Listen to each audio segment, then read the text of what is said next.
కురుక్షేత్ర యుద్ధంలో కర్ణుని యొక్క చావుకు కారణాలు ఇవి. వినుము నరేంద్ర, వినుము నరేంద్ర, విప్రుడలివెన్ యమదగ్ని సుతుండు శాపమీచెన్.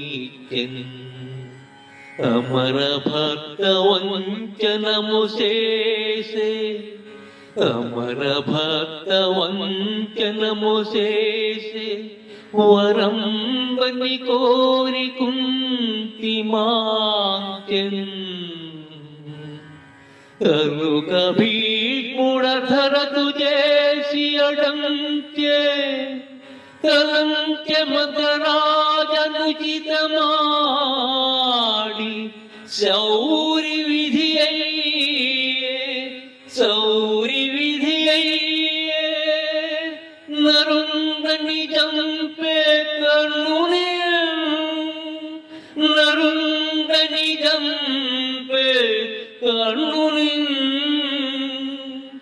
నరుందని జంపే కర్ణుని. వినుము నరేంద్ర.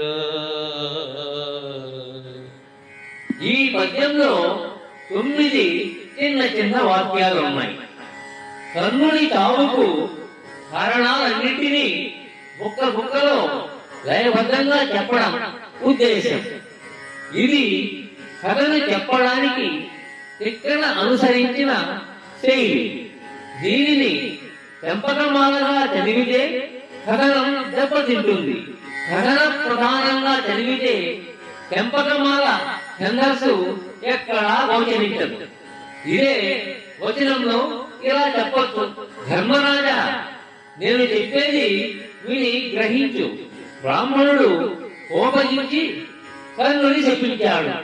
తరువాత పరశురాముడు శపించాడు. ఇంద్రుడు మోసంతో కవచ కుండలాలు తీసుకున్నాడు.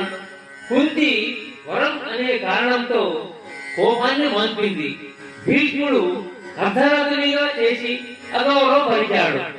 శల్యుడు అనుచితమైన మాటలతో హృదయాన్ని కలతపరిచాడు.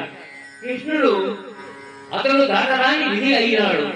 ఇన్ని జరిగితే యుద్ధంలో అర్జునుడు కర్ణుని రణరంగంలో వహించాడు.